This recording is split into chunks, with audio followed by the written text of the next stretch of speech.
皆さん、これがもう合気道の。そうそう、はいちょっと待っていただけますか。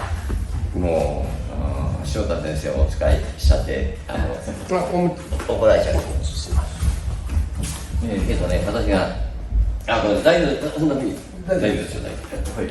こう、押さえますね。はい。ものすごいで、力ずくで、こういうふうにして自分の、ここへ、要するに、ここで振る、そうですね、振り向いてますね。だからそこへ、そう、力ずくでスーッとそう持ってくれて、ちょっと今度、私が力を押さえます。はい、お願いします。先生も力強いな、すごい。これはね、はい、もう一回お願いします。はい。いかがでしょう。いかないです、全然いかないです。これはね、後でまた教えますけども、今度は手首を、そう、こうやって、手開いて、手開いちゃって、親指を、もっちでにしてね、この親指を、ここに持ってくるようにする。はって、呼吸ですよ、呼吸。これをここにクーッと持ってくる。それだけのこと。いいですか。それ手首は必ずこう曲げる。そう、で、今度私また同じように押さえます。ここだけ意識して、ここに持ってて。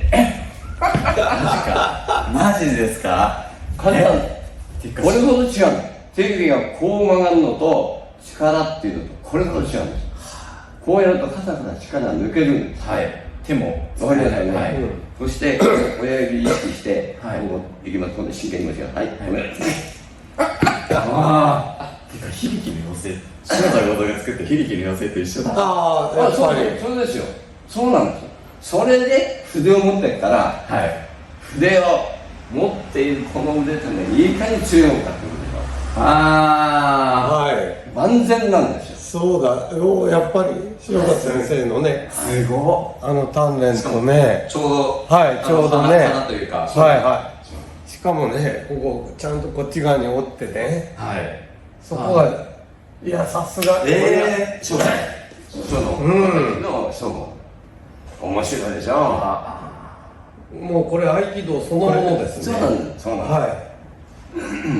上島先生から教わってて、それ自分でこうショーやってなんか一致したんですか。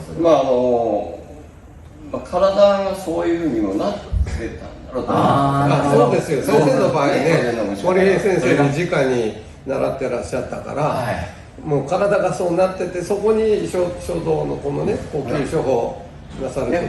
先生の腕の今もう書き方が違う。真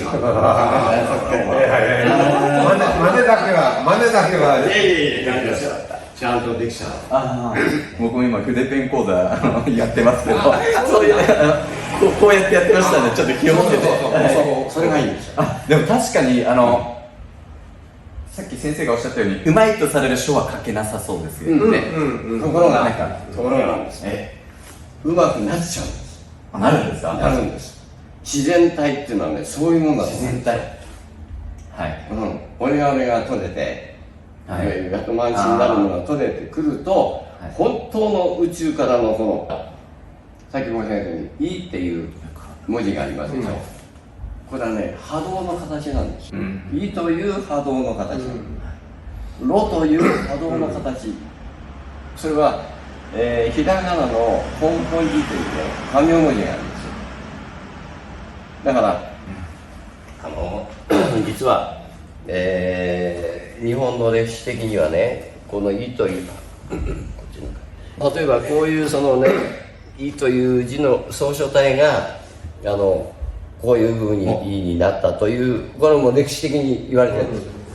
そういうのをお渡ししますからね。「ろ」は、例えばこういうこの「ろ」というね、お風呂の「ろ」という字がこういうふうになってたという言われてるんですけども、実は日本の紙文字の中でね、こういうその「い」というのはこういうのがあったり、「ろ」というのがね、こんなのがあったり、「は」っていうのはね、よく「はだま」って言うんだけど、こういうね、これはもうほとんどあきる文字もあひる文字もほぼ共通「は」という字は。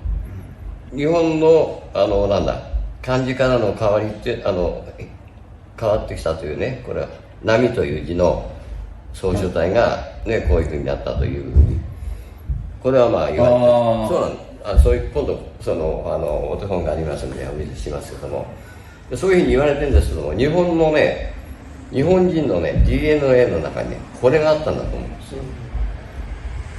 だから総書体っていうのはまあ入ってきたにしてもあのような48音のいろはというひらがなというのができたんだと思うんですね。だってこんな便利なものをね漢字の大元の中国でもできないんですよ。でしょう。日本人のこのすごいこのひらがなのね発明ってすごいと思います、ね、だからそれが宇宙の波動の形として火というその存在が形としてここに宇宙空間にあるんだとね。炉という宇宙空間にその形があるんだ、宇宙空間にこの歯という形があるんだっていうふうに私たちはこう思ってて、それをここに映し出す、臨在させていただくということが私たちの処方であって、だから菅さんっていう人知ってる？菅さん KAN の、ね、そうですね、今霊能力者、超能力者のちょっと大きめの人で、瞬間移動でパンツ一丁で雪国まで行っちゃって困ったって人そういう人が今度本も出てますよね。で言われたと面白い。その先生にお会いした時にね、私たちは息を吸いますよね、息を吸って、肺に入れて、その肺から毛細血管をこうずっとね酸素が行き渡って、そしてそれがまた戻ってきて息を出すということにはね、今吸った息がすぐに出るんじゃないんだと。1週間も2週間も体の中を巡ってそれが息として出されるんだと。だから富士山のほら、山に積もった雪がね地面に染み渡って土中を何年もかかってこう出てくるという話があるじゃないですか。伏流水、そうだね。それと同じように実は私たちは宇宙からその空気を吸ってそれを吐き出すということの時間というのはそれほど時間がかかる。だからその時間がかかっただけみんなが吐く息の中からね、そのいろんな汚いね、その人間が持ってる想念の汚れとか、いろんなのがみんな出ちゃうからこの空気中がみんな汚れんだって今菅さんのお話なの、それでその時私が申し上げたのは、実は私たちの呼吸障害はね、その神のお名前を唱えるんだと。いいという神、ろという神、あという神、あるいはいろはにほへとでもいい、神のお名前をおたたえしながら息を吐くんだと。だからその瞬間に実は息は清められるんですっていうお話をしたわけ。こうしたら菅さんは「山本先生、その通りです。山本先生、上重森平先生のまさにその誠のお弟子で」なんて言われちゃってさ、みんなそばで聞いてたけど、僕らがこの呼吸処方で息を吐きながら言葉を発声しながら書くということはそれほど尊いものなんだっていうふうに気がついたんですよ。だから菅さんも非常に、感動してくださって言いましたけどね。そんなこと、はい、でも僕タテミス IT を、何回も読んでも、あと愛機神髄会何回も読んでも分かんないところが、今日やっぱ先生一番やっぱ知っていらっしゃるさっきの巣の点のところとかもうよく分からないんですよね、今言ったことでちょっと少し分かった気がします。まだ全然分からない部分が多いんですけども、いや分かんなくていいのよ、分かったらね左脳で納得してるだけだからもうそんなことよりもね、山本幸喜先生のように、もう筆でこの紙を文字とかさまざまな文字をノリと相乗されながら言霊を発しながらやってる。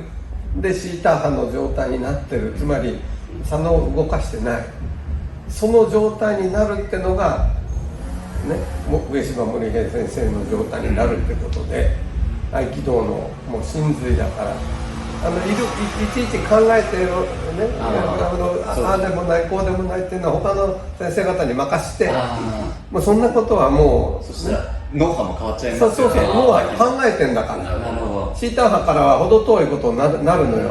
もうそれは他のそういうことを好きな方々に任せて、もうやっぱりね、本物を追求する方は、シーター派を維持して、右脳だけでやる。だってさっきのね、もうこれだけでね、山本先生に教わったこの手首をねこっちに返すってだけで、もうすごいでしょ。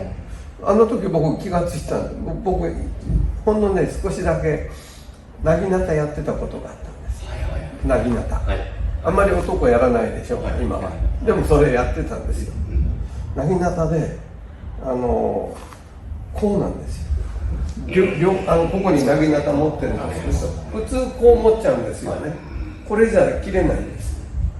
ここ両方とも手首は完全に返してこう持つの。最初持ちにくいよ、最初は違和感があるんだけど、これだと切れるんです。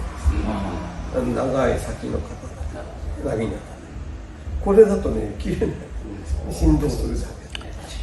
だからやっぱりみんな分かってたんですよ、ね、肩の力抜く、それで腕を動かす方法っていうのは昔のやっぱ稽古法で、今は僕も結構説明しちゃうけど、説明するのってあんま良くないなって思うこともあるけども、説明した方がすみません、人が結構集まってくるっていうのがあるんですけども、説明しないでやることがやっぱなんだろう、考えさせない方法というか、今それが必要だと思って、そういったもうすみません、僕も教えないですっていうクラスを設けてるんですけども、いいね、それがね結構好評というか、教えないですけど、僕も教えない。つまりああだこうだとね、先輩とか師範がこうするんですよ、ああするんですよというふうに稽古中には何も言わない、ひたすらやる。奥山流法って大東流の八甲流を起こした奥山流法の八甲流の稽古はそうなんですって。